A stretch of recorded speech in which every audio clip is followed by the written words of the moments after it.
Buenas noches, bienvenidos a Cosechas y Negocios. Martín Videgaray, ¿cómo estás vos? Buenas noches, Cristian, ¿cómo estás? Bien, muy bien, Martín. Tenemos muchas novedades económicas y políticas en las últimas semanas. ¿Hay un cambio de rumbo? Bueno, cuando arrancamos el año decíamos que este era el año del ajuste, o que todo se pronunciaba en el sentido de que iba a ser el año del ajuste. La devaluación bastante abrupta, determinadas medidas de acercarse a los acreedores de la Argentina y bueno, la semana pasada tuvimos la medida más quizás rotunda en este sentido, o una de las más rotundas, que es la eliminación de los subsidios al servicio de gas y de agua, y muy probablemente en pocas semanas lo vamos a tener con la luz. Una reducción bastante drástica, que el gobierno se niega a llamar tarifazo, aunque lo es. En realidad es un tarifazo con cierto asidero político-económico. Está bien que las tarifas están muy retrasadas. Lo que el gobierno quizás no quiere decir es que esto lo debería haber hecho en un periodo un poco más prolongado y no decidirlo de un día para el otro. Pero bueno, son las dificultades con las que el gobierno tropieza una y otra vez, a veces por impericia, negligencia, electoralismo, distintas situaciones.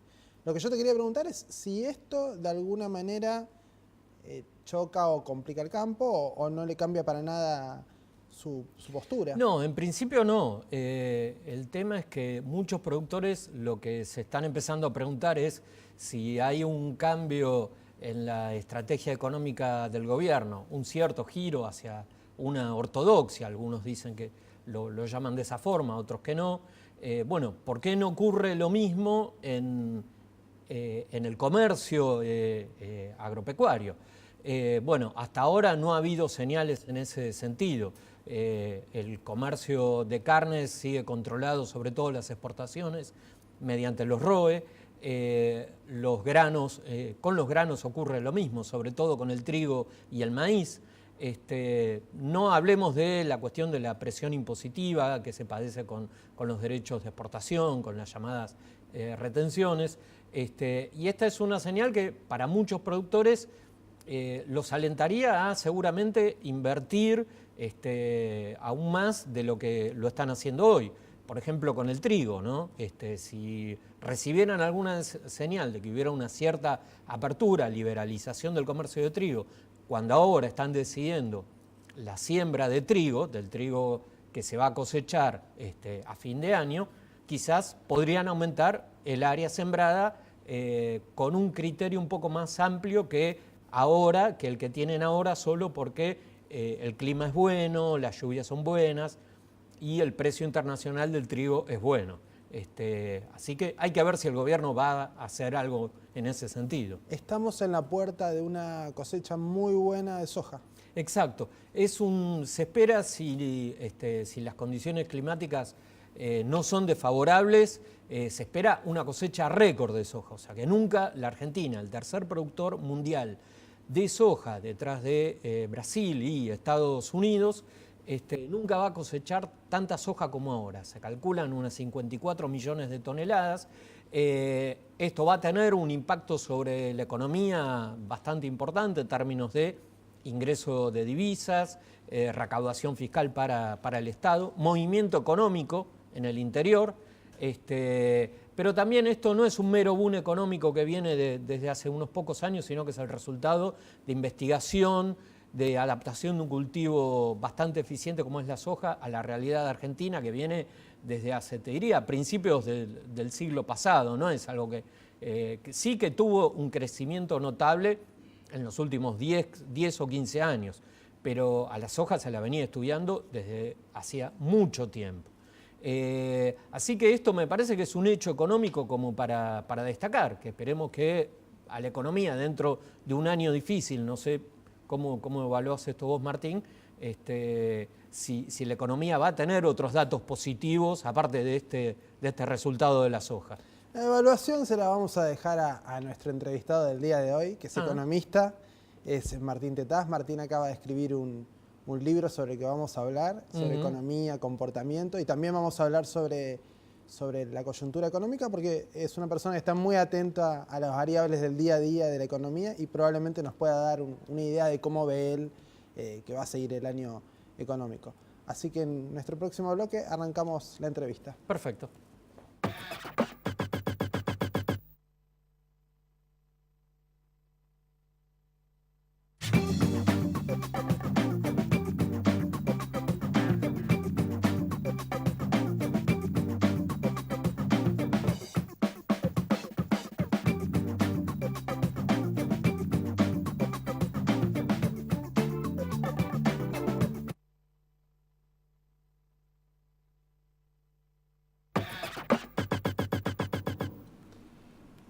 Estamos con Martín Tetaz. Martín escribió un libro llamado Psychonomics, la economía está en tu mente.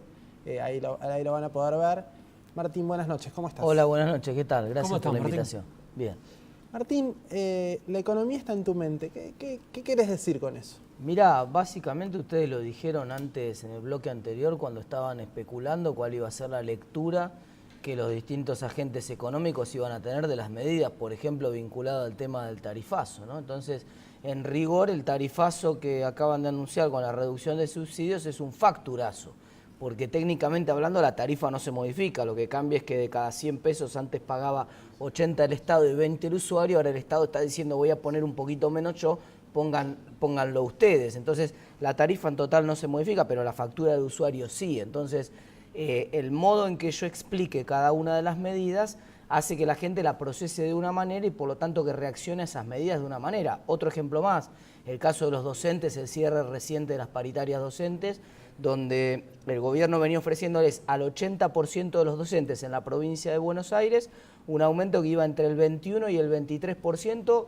promedio 22%, en un contexto donde se espera una inflación de 35% para todo el año. No se necesita ser un matemático muy sofisticado para darse cuenta que 35 menos 22 da 13. Quiere decir que el gobierno venía ofreciendo un recorte salarial en términos reales de 13%. Pero claro, la última vez que un gobierno en Argentina quiso hacer un recorte salarial del 13%, ustedes recuerdan cómo terminó la película. Sí, entonces, el ministro una duró... cosa es presentar una medida de una manera y otra cosa es presentarla con un framing, con un marco, con un contexto, con una palabra distinta, y entonces eso hace que la gente la procese diferente y los resultados en la economía sean distintos también. Pero, por ejemplo, esto que vos decís, ¿se puede aplicar a la devaluación? Por supuesto que se aplica a la devaluación, en parte porque el gobierno nunca quiso, fíjate que ahí también hubo una disputa respecto de cómo vino la devaluación, si la devaluación se había producido por una decisión de política económica del gobierno o si habían sido estos grupos concentrados que aparentemente con alguna oferta medio rara en el mercado habían generado el salto de la cotización del dólar. ¿Por qué? Porque en Argentina en general, como no tenemos mucha formación, la mayor parte de los argentinos no tenemos tanta formación en economía, entonces usamos algunas variables que sabemos que en la historia económica de la Argentina han ido correlacionando con cómo le iba la economía. Y en general, en los últimos 50 años, cuando a la economía le iba mal, el dólar se iba para arriba. Entonces la gente que por ahí no necesita, no tiene muchos elementos a mano, no tiene mucho dato estadístico a mano, mira el dólar como si fuera la sensación térmica, el termómetro que mide la sensación térmica de la economía. Y entonces, por eso tanta resistencia del gobierno a devaluar. Ningún gobierno quiere devaluar porque significaría reconocer, mostrarle a la gente que la situación es peor de lo que realmente es. Ahora, cuando vos decís que la forma en que se presentan las cosas incide mucho en cómo se las van a percibir, ¿por qué el gobierno no presenta la devaluación diciendo devaluación? ¿O por qué no presenta el facturazo, como decís vos, diciendo facturazo? Tiene como muchos problemas nominativos. Nunca quiere ponerle el nombre a las cosas como realmente son. ¿Por qué te parece que hace eso y qué efecto te parece que causa? Yo creo que lo hace claramente porque comprende que esta es una disputa que no se da en los datos duros de la economía, sino que se da en la mente de los consumidores y sobre todo lo que le importa al gobierno, en la mente de los votantes. Entonces, como el gobierno quiere ganar una batalla política electoral, es un gobierno de tinte electoralista, entonces busca ganar elecciones. ¿Y cómo lo hace? Bueno, tratando de generar consensos en ese sentido. Ahora, vos me preguntaste la segunda parte, ¿qué efecto tiene esto en la economía real? Mirá, un efecto central tiene que ver con la formación de las expectativas. Y en ese sentido la devaluación fue crucial, porque buena parte de las decisiones de producción que se venían postergando, porque la gente, en general, los que toman decisiones económicas importantes, y el campo no es justamente una excepción, sino que es un actor central ahí, venían pensando que el dólar no era sostenible a 6 pesos y que por lo tanto tenía que venir una devaluación. Efectivamente la devaluación vino, entonces los productores confirmaron sus expectativas de que realmente creían correctamente que el valor del dólar estaba mal puesto. Ahora la pregunta del millón es, el que quedó ahora, el de 8 pesos, ¿queda puesto correctamente? Porque, por ejemplo, para todo el sector agropecuario que recibía la retención del 35%, el valor del dólar era bastante más bajo. Entonces, el mismo aumento del dólar que se generó, que para todo el mundo fue un aumento del dólar de 6 a 8, un aumento del 33%, el dólar neto que recibe el campo fue un aumento más significativo todavía. Sin embargo, lo cierto es que los productores agropecuarios, y sobre todo las economías regionales, que es donde más impacto tiene el tema del tipo de cambio, todavía no están convencidos de que ese sea un tipo de cambio de equilibrio. En segundo lugar, ven el problema de la inflación y los costos corriéndolo por atrás, entonces se dan cuenta que en 3 meses prácticamente perdieron buena parte de la devaluación o pierden buena parte de la devaluación que se hizo, entonces no les queda claro cuál va a ser la política del gobierno en ese sentido. Y Martín, cuando algo que también se vio por parte de, o se vio en los productores, el año pasado, y que aparentemente este año también va a ser así, fue la conducta de no vender toda la cosecha, además de por las razones económicas. También aparecía por una, o sea, por esta razón del dólar, porque veían en los granos, en la soja, una moneda, como Claro, un resguardo. ¿De qué manera podría el gobierno trabajar sobre esas expectativas? Es decir, si les dijeran, miren, la tasa de devaluación a lo largo de este año va a ser tanto, la inflación va a ser tanto, a ustedes les conviene ir vendiendo ahora la soja, ¿crees que eso cambiaría algo Mirá, yo creo que ya hay mucha desconfianza? No, yo creo que el gobierno claramente ya ofreció una salida a este problema subiendo las tasas de interés de manera significativa y emparejando.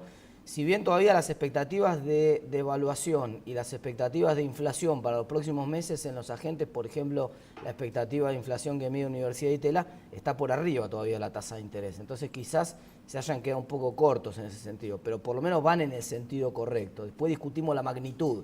Ahora se transformó en esa discusión, si no se quedaron cortos, pero claramente la señal de aumentar las tasas para darle una alternativa a que el productor pueda liquidar su cosecha, liquidar su producción y entonces hacer un depósito y que no pierda valor el dinero que tiene, es una alternativa que va en ese sentido.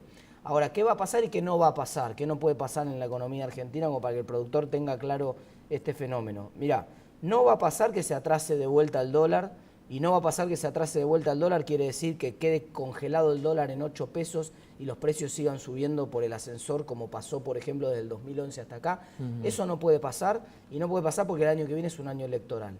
Y si nosotros llegamos a fin de año, o te diría antes de fin de año, octubre, noviembre, con una inflación acumulada alta y el dólar clavado en 8 pesos, va a aparecer de vuelta la presión de la devaluación, de vuelta ese comportamiento que decías vos, de que como la devaluación va a ser una cosa obvia, una cuestión de tiempo, el productor va a empezar a retener cosecha. Entonces, como ya el gobierno se quemó con esa leche, no va a ver, ahora que ve esta vaca va a empezar a llorar y va a tener más prudencia en ese sentido. Y ya lo viste ahora. Fíjate que el dólar ya está 8.03, 8.05, de 7.76, que fue el mínimo que tocó hace 3, 4 semanas atrás. Entonces, evidentemente el gobierno ha tomado la decisión de dejar que el dólar acompañe la inflación para que de alguna manera no se acumule esa distorsión en la economía. Entonces, la clave es que la tasa de interés acompañe también esa inflación y que de alguna manera todas estas dos variables, tanto la inflación como la tasa de interés, vayan convergiendo. Por ahora parece que la inflación le está ganando un poquito a la tasa de interés. Entonces todavía hay una expectativa de mayor devaluación a futuro. En la medida en que estas variables vayan convergiendo, es un poco sintonía fina ahora de parte de Fábrega, que parece ser la persona que más racionalidad le da a la política económica últimamente y que un poco de tranquilidad seguramente está dando. Ahora, te voy a hacer una pregunta, igual la vamos a desarrollar en el bloque siguiente. Es para que vayas pensándolo. Vos hablas de los agentes económicos, empresas y grandes agentes económicos. Ahora, yo me pregunto en la gente del día a día. ¿Cómo se lleva la gente del día a día con la inflación? Sobre todo porque me parece que no sabe bien cuál es la inflación. Ahora el INDEC está corrigiendo, pero aún con la inflación corregida pareciera que esa inflación tiene algunas dudas. Los economistas privados hablan de otra, los medios, nosotros hablamos de otra.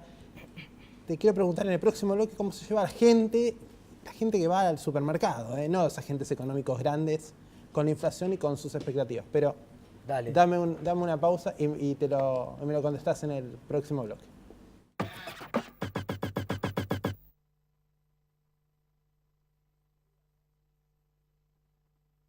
Dow AgroSciences. Soluciones para un mundo en crecimiento. ¿Un instrumento? La guitarra. ¿Mermelada favorita? Rosa mosqueta. ¿Una prenda de mujer? Tanguita. Moscardelli, ¿probó con Quiniela Plus? Con Quiniela Plus tenés un pozo mínimo asegurado de 1 millón de pesos y podés ganar con 8, 7, 6 y 5 aciertos. Lotería de la Provincia. Maíces Illinois, híbridos de excepcional potencial de rendimiento, alta estabilidad, gran estructura de planta y altísimo peso de mil. Maíces Illinois, el objetivo es rendimiento.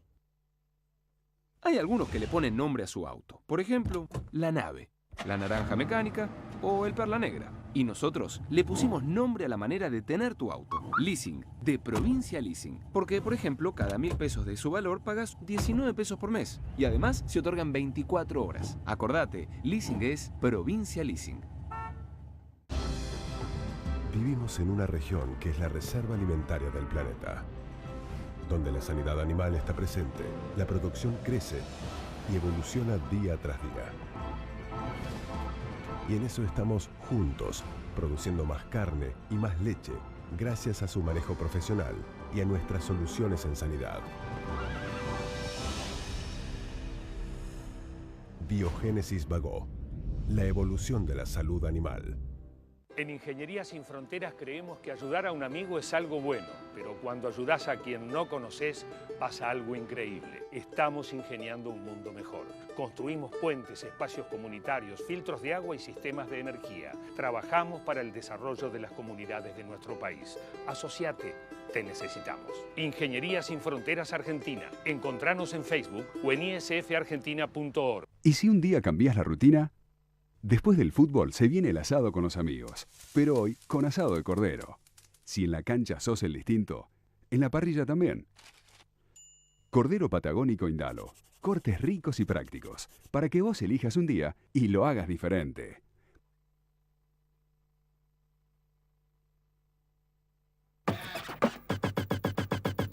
Tercer bloque de Cosechas y Negocios. Estamos entrevistando a Martín Tetaz. Martín escribió un libro llamado Psychonomics, la economía está en tu mente. Le preguntaba recién cómo en la mente de las personas de a pie está el tema de la inflación. Mira, es interesante la pregunta porque supuestamente nosotros deberíamos mirar todos los precios de la economía, sacar un promedio de todos aquellos que suben y más o menos computar de alguna manera, aunque no tuviéramos la precisión matemática del INDEC, por lo menos una expectativa de inflación. Pero lo cierto es que tenemos un sesgo de mirar solamente las cosas que se mueven y de no prestarle atención a las cosas que se quedan quietas. Es un sesgo que tiene, por supuesto, probablemente 100.000 años de antigüedad, que es la que tiene nuestra especie, el Homo sapiens sapiens, sobre la faz de la Tierra, y que tiene que ver con que lo que te mantuvo vivo era mirar lo que se movía, ¿no? Porque era lo que te podía comer en otros tiempos. Entonces miramos solamente los precios que se mueven, los precios, y en general los precios que se mueven son para arriba, ¿no? Es raro ver un precio que se mueva para abajo. Entonces por ahí vos tenés un montón de precios de la economía que no variaron, por ahí no te aumentaron el alquiler, por ahí no te aumentaron algún textil, por ahí no te aumentaron algún servicio, por ejemplo la luz, por ahí no te aumentaron el transporte de pasajeros, pero sin embargo sí aumentó la carne. Entonces vos tendés a prestar tu atención hacia aquel producto que aumente, por lo tanto siempre tenés una tendencia a creer que la inflación está por encima de lo que es la inflación habitualmente. En ese sentido, siempre fue muy importante la contribución del INDEC porque venía un poco a corregir esa distorsión. Es decir, a la gente, bueno, mirá, la inflación en realidad es un poquito menos de lo que vos crees, es esto. Ahora, claro, cuando en los últimos años se rompió ese termómetro del INDEC, la gente dejó de mirar ese termómetro y empezó a quedarse solamente con su sensación térmica. Por eso la gente tiene una creencia de que viene más inflación todavía de la que va a venir. La última encuesta de la Universidad de Itela nos dice que la gente espera 38%, 38,6% en promedio de inflación para los próximos 12 meses. Así que por eso la clave, si el gobierno realmente quiere resolver el problema de inflación, es quebrar esa expectativa. Porque esa expectativa en última instancia es la que hace que la gente después en góndola convalide sus aumentos. Si yo creo que hay un contexto de inflación de 38%, no me parece sorprendente para nada que me quieran aumentar la carne 10 pesos, que me quieran aumentar el pan 4 pesos. Entonces lo convalido me parece razonable. Si yo quebrara esa expectativa de inflación y la gente realmente se convenciera de que viene menos inflación, la propia gente sería la que controlaría los precios porque no toleraría un aumento de los mismos. Martín, ¿cuánto juega en esto la memoria histórica de los argentinos? Que uno, cuando empieza a ver un poco de inflación, cree que la economía se destroza, ¿no? Que viene la hecatombe. el 89, la hiper del 89, la hiper del 90. ¿Cuánto pesa en estas expectativas esta memoria histórica? Mira, muchísimo te diría, y te voy a poner un ejemplo. El fin de semana pasado escribí un artículo en Clarín porque estaba el debate de por qué el gobierno no emite billetes de 200 o de 500 pesos, que seguramente simplificarían mucho las transacciones. Por ejemplo, los cajeros automáticos se quedan sin plata todos los días porque tienen que llenar de billetitos. En México hay billetes de 500 pesos, entonces, 200 pesos, con el dólar más o menos como ahora, como uno la dice, Argentina. ¿por qué no lo hacen acá? Porque nosotros tenemos una memoria episódica que además está cargada de emociones, y que en esa memoria episódica los argentinos, siempre que empezaron a aparecer billetes de más alta denominación, la película terminó mal. Entonces, es como cuando vos alquilás un DVD o ves una película ahora que empezás a verla. ¿Cuántos segundos tardás en darte cuenta que ya la viste cuando es una película repetida? Tardás 3, 4 segundos. Ves una escena y enseguida decís, yo esta película ya la vi. No necesitas ver toda la película para darte cuenta que ya la habías visto. Y acá pasa exactamente lo mismo. Empiezan a aparecer señales. Entonces, hay una devaluación, se va el dólar, acto seguido viene una emisión de un billete más grande, ya está el combo completo. Ya esta película es exactamente una película que yo ya vi, quizás exagerada, es verdad. Las devaluaciones en Argentina otras veces fueron mucho más fuertes, por ejemplo la propia del 2001-2002, y es verdad también que la inflación también fue muchísimo más fuerte en otros momentos del tiempo, pero el problema es que la sensibilidad del argentino está a flor de piel. Entonces, cuando a vos te recuerda algún fenómeno tangencial, aunque no sea más tangencialmente, vos ya te pintás toda la película de vuelta, ya te preparás para un escenario de alta inflación, ya te preparás para un escenario de devaluación, y la consecuencia es la caída de consumo que estamos observando, sobre todo en durables, en automóviles, en electrodomésticos, en refacciones de la casa, que se cae mucho no porque haya caído el salario real, que cayó, porque la inflación acumulada en los últimos 3 meses fue prácticamente 10% y todavía no llegaron las paritarias, entonces la gente en general ya tiene una caída en el salario real, pero sobre todo está cayendo el consumo porque la gente está proyectando que en los próximos meses el aumento de las paritarias se va a ver licuado rápidamente por el aumento de los precios, está proyectando más inflación a futuro. Entonces, la expectativa de evolución del salario real, no el salario real para atrás, la expectativa futura de cómo va a evolucionar el salario real hace que yo ni loco me meta en un esquema de financiamiento, ni loco tome cuotas, por más que además no me las dan porque se están cayendo las cuotas, pero además en los bancos que me las dan prefiero no tomarlas, prefiero no meterme en ninguna cosa que me comprometa en los próximos meses, porque no estoy seguro de cuáles van a ser mis ingresos. Ahora, esta decisión que vos decís de los bienes durables y de las cuotas parece una decisión racional, bastante racional. ¿Qué decisiones económicas más irracionales y más frecuentes tomamos los argentinos?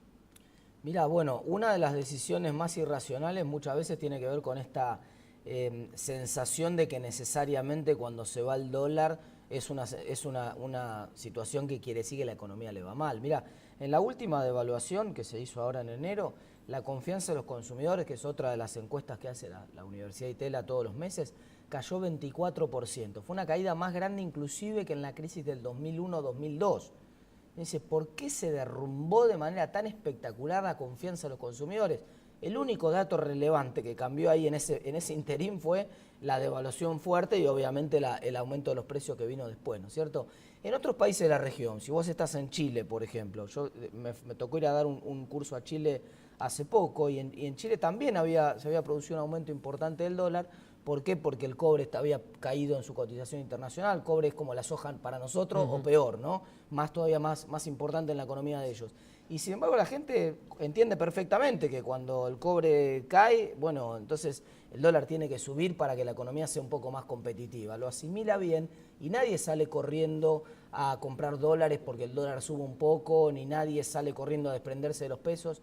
Pero acá, sin embargo, nos cuesta desprendernos de esta memoria emocional de la cual hablabas vos recién. Nos cuesta mucho desprendernos de esa memoria emocional y nosotros sabemos que en nuestra historia, cuando subió el dólar, fue siempre una mala noticia y entonces actuamos como si viviéramos todavía en esa economía de los años 70 o 80. ¿Pero eso no te parece una decisión racional? No necesariamente, porque te lo digo racional en términos de yo razono y me doy cuenta que si una variable importante como el dólar se está moviendo demasiado, y seguro que algo bueno no va a pasar. Bueno, pero ahí hay una corrección cambiaria normal que tenía que producirse en la economía porque el tipo de cambio era completamente insostenible. Entonces, ahora, ¿por qué la gente cree que eso no es suficiente, que se viene más, que entonces ahora se va a venir. La gente se imaginaba, ahora se calmó un poco por las intervenciones del Banco Central, pero la gente cuando se produjo la devaluación había mucha gente discutiendo si el dólar no se iba a 12, a 13, 14, claro. 15.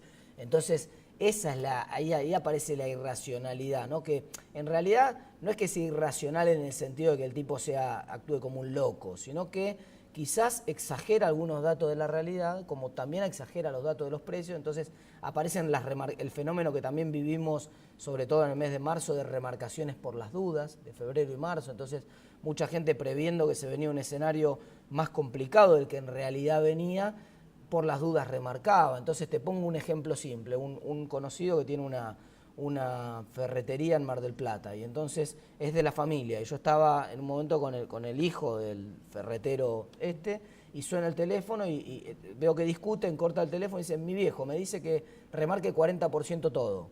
Y yo le digo, papi, ¿estás loco? ¿Cómo voy a remarcar 40%? Me dice, mira, vos remarcá 40% ahora, después la semana que viene vemos qué hacemos. Pero por las dudas, claro, el padre, una persona más grande, con la historia de Argentina atrás, la memoria episódica de todo esto, ya vio la película esta, entonces donde vio que había una señal chiquitita de que se venía la misma película de antes, se le apareció un déjà vu y el tipo dijo, por la duda, remarcá 40%. Eso no es racional para nada, pero bueno, eso nos conduce luego por profecía autocumplida, si todos remarcan 40%, efectivamente los costos terminan subiendo 40%. El tipo termina diciendo, viste, yo te dije, tenía razón, efectivamente había que remarcar. Entonces se generan este tipo de comportamientos de manada, este tipo de comportamientos que por supuesto no le hacen nada bien a la economía. Gracias a Dios hay una autoridad monetaria, que esa es la función de la autoridad monetaria. Por eso no tenía prácticamente sentido, rozaba el disparate cuando el jefe de gabinete sostuvo que una persona comprando 3,5 millones de dólares había movido la cotización del dólar, porque para eso está el Banco Central. En el mismo instante en el que pasa eso, el presidente del Banco Central tiene que presentar automáticamente su renuncia y decir, bueno, yo no puedo argumentar que viene un tipo con 3,5 millones y yo tengo 27.000 millones atrás y no pude aguantar una compra de 3,5 millones de dólares. Hay un montón de casos como este que acaba de contar Martín en su libro, en Psychonomics. Lo puede conseguir en cualquier librería, le está yendo muy bien. Martín, muchas gracias por la entrevista, que te vaya muy bien con el libro. Gracias, Martín. Cristian, nos vemos la semana que viene. El miércoles próximo.